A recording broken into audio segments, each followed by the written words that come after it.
বেরিয়ে পড়লাম কলকাতা থেকে ভিতরকণিকার উদ্দেশ্যে। প্রথমে আমরা কলকাতা থেকে একটা গাড়ি নিয়ে, সেই 13 সিটের একটা উইঙ্গার নিয়ে 26 টাকা কিলোমিটার আপ ডাউনই দিতে হবে ভাড়া, নিয়ে আমরা সোজা চলে গেলাম চাঁদিপুর। চাঁদিপুর থেকে ওখান থেকে সি বিচে দেখে একটুখানি কিছুক্ষণ সময় থাকার পরে আমরা চাঁদিপুর থেকে দুপুরের খাওয়া দাওয়া করে বালাসোর হয়ে সোজা চলে এলাম পঞ্চলিঙ্গেশ্বর। মাঝখানে আমরা অনেক কিছু দেখলাম, যেমন কিছু মন্দির আছে, খুব বিখ্যাত বিখ্যাত বালাসোরে কিছু মন্দির আছে।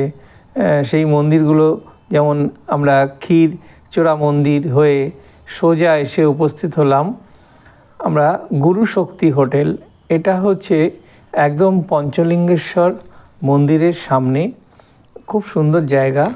এবং আমরা আগে থেকে কোনো বুক করিনি, কিন্তু যাই হোক আমরা এসে, আমাদের কপাল ভালো যে আমরা এসে পেয়ে গেছি। একদম সামনেই দেখা যাচ্ছে পঞ্চলিঙ্গেশ্বরের মন্দির, পুরো নীলগিরি পর্বতমালা সামনে আমরা দেখতে পাচ্ছি। তো আমাদের ভাগ্য সত্যি খুব ভালো যে আমরা এরকম একটা সুন্দর হোটেল এবং সুন্দর জায়গায় পেয়েছি।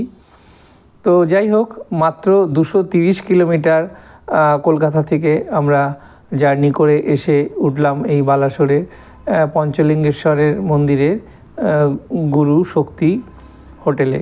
তো এই গুরু শক্তি হোটেলের একটা সুবিধা হচ্ছে যে এখান থেকে আমরা পায়ে হেঁটে পঞ্চলিঙ্গেশ্বরের মন্দিরে যেতে পারবো এবং খুবই কাছাকাছি। অনেকে বলে যে বুক না করে আসা যায় না, তো আমি তো মনে হয় যে সমস্ত যারা একটু ভয় পান তারাই ওদের আগের থেকে একটু বুক করে নেন।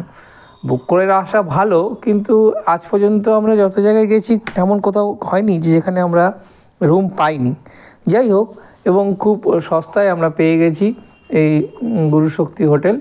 এখান থেকে আমরা এবার রওনা দিচ্ছি, বেরোবো।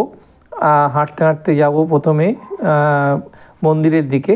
সেই মন্দিরের পরে আমরা ওখান থেকে এই আমাদের গাড়ি, এই গাড়িটাই আমরা কলকাতা থেকে বুক করেছিলাম, একটা উইঙ্গার 13 সিটের গাড়ি।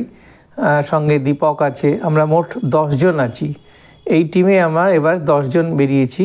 সেই 10 জনের মধ্যে আছি আমি, দীপক, আনন্দদা, বৌদি, আর টুম্পার ছেলে তিতিনবাবু।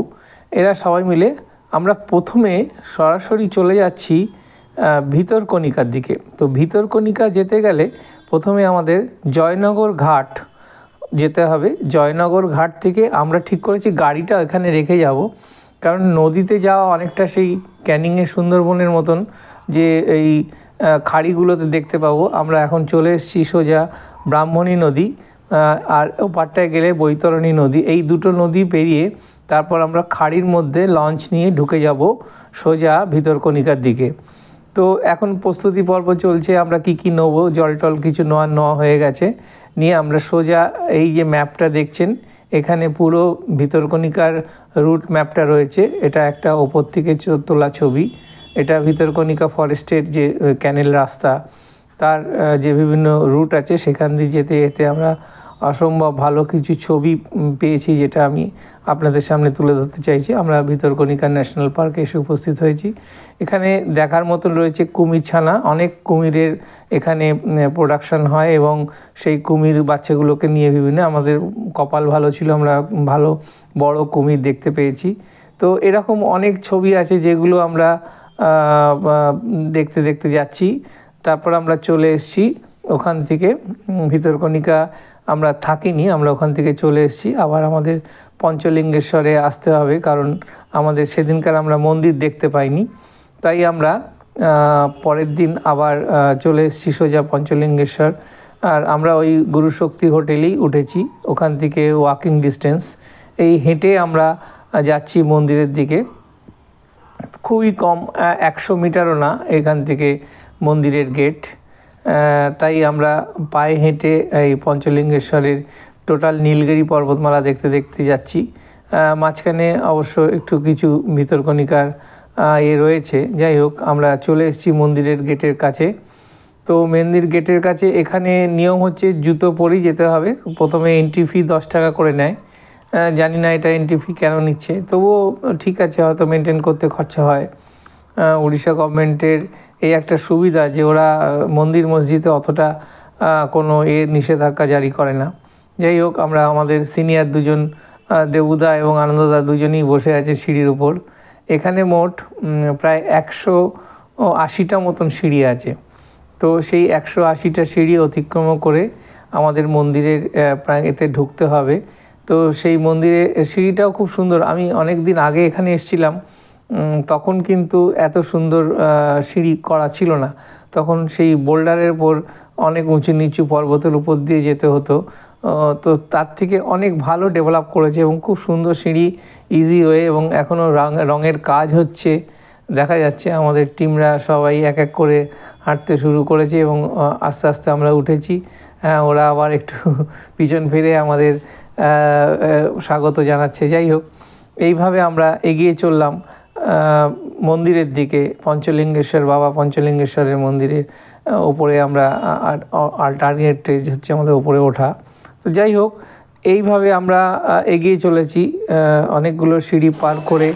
আস্তে আস্তে আমরা খুব তাড়াহুড়ো, আমাদের তিতিনবাবু আবার একটু নেমে দেখে নিচ্ছে, গুনে নিচ্ছে কতগুলো আমরা ক্রস করছি। আমরা আস্তে আস্তে চলে এসেছি মন্দিরের একদম প্রাঙ্গণে। এই মন্দিরটা অনেক সেই পুরনো আমলের আদতে, এবং এখানে তেমন কিছু বাবার, এখানে 5টা লিঙ্গ রয়েছে একদম পাথরের নিচে, যেখানে সবসময় জল বইছে, গঙ্গা মতন পবিত্র জল। তো যাই হোক, এটা সবাই এখানকার খুব লোকেরা মানে এই মন্দিরটা। অনেকে মানত করার জন্য এখানে সমস্ত করে যান। যাই হোক, এটার একটা ঐতিহ্য আছে যে মন্দিরে দেখছেন একদম ভেতরটায়। আমি চেষ্টা করছি আপনাদেরকে তুলে ধরার এই ছবি। আমরা মন্দিরে লাইন দিয়েছি পুজোর জন্য, এবং ভেতরে পুজো পাঠ হচ্ছে। সেই সমস্তগুলো আমরা তুলে, যেহেতু আমাদের এখান থেকে বেরিয়ে আবার যেতে হবে অনেক দূরে, কারণ আমাদের আরও বাকি আছে। আমাদের এর মধ্যে আমরা আবার যাব দেবকুণ্ডু। তাই এই মন্দিরটাকে ভালো করে ঘুরে, দেখুন বাবার মন্দির একদম মানে কি বলবো, নিরিবিলি ফাঁকা অবস্থায়। তার মধ্যে আমাদের যাত্রীরা কিছুটা সামনে যে পাহাড়টা আছে, সেই পাহাড়ের উপর একটু উঠেছে, তিতিনবাবু উঠছে। সবাই মিলে একটু জাস্ট বেরোবার আগে সাময়িক বিশ্রাম বলুন বা আনন্দ বলুন, আমরা নিজেদের মধ্যে করে নিচ্ছি। কারণ আমাদের এইটাই হচ্ছে আমাদের ঘোরা বেড়ানোর একটা বৈশিষ্ট্য, যে এখানে কোনো কারোর এতে বাধা দেওয়া হয় না, এবং মোটামুটি ফ্রিল্যান্সের মতনই আমরা ঘুরি সবাই, এবং আমাদের যা খরচা হয় সব ইকুয়াল ভাগ করে নিই। এটা আমাদের বরাবরই যে ট্যুরের কনসেপ্ট, যে এখানে কোনো প্রফিটের ব্যাপার না, সবাই মিলে যাই একসঙ্গে, যা খরচা হয় সবাই ইকুয়াল ভাগ করে দিই।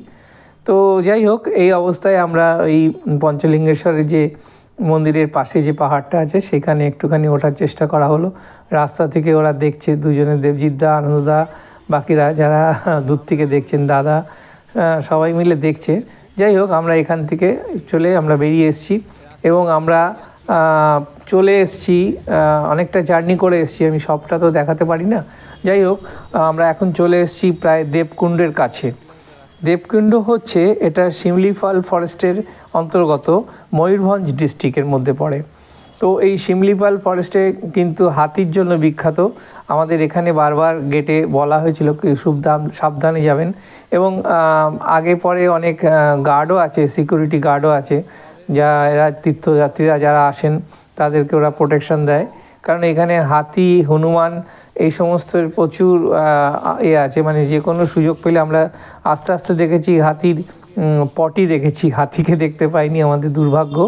কিন্তু অবশ্য এখানে জঙ্গলে দুর্ভাগ্য হয় ভালো, সামনাসামনি হাতে পড়ে গেলে জানি না কি আবার প্রাণী নিয়ে ফিরতে পারবো কি না।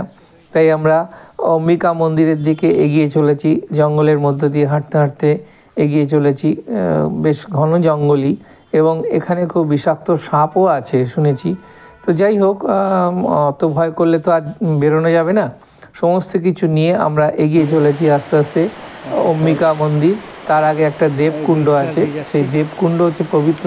আমরা এসে পৌঁছে গেছি প্রায় কাছাকাছি। সামনে একটা ব্রিজ করেছে, এর আগে যারা এসেছিলেন তারা এই ব্রিজটা দেখেনি। আমরা সরাসরি দেবকুণ্ডে চলে এসেছি।